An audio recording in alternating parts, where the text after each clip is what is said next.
How to deposit cash at Capital One ATM. Is it possible?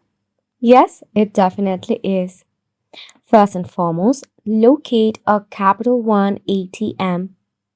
Then you need to make sure that you have got your personal identification number, that is a PIN, and your Capital One debit card ready.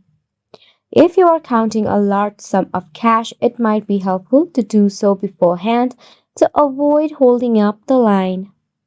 Then follow the ATM prompt.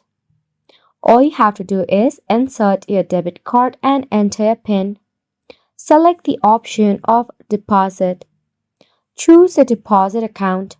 ATM will likely prompt you to choose the account you want to deposit the cash into.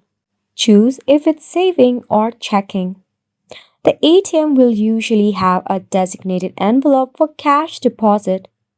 Follow instruction on the screen regarding how to enter the cash.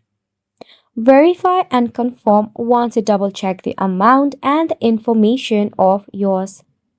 Do not forget to retrieve your card and receipt. And that is how you'll be able to deposit your cash at Capital One ATM. And it's a wrap for the video as well. Thank you so much for tuning in.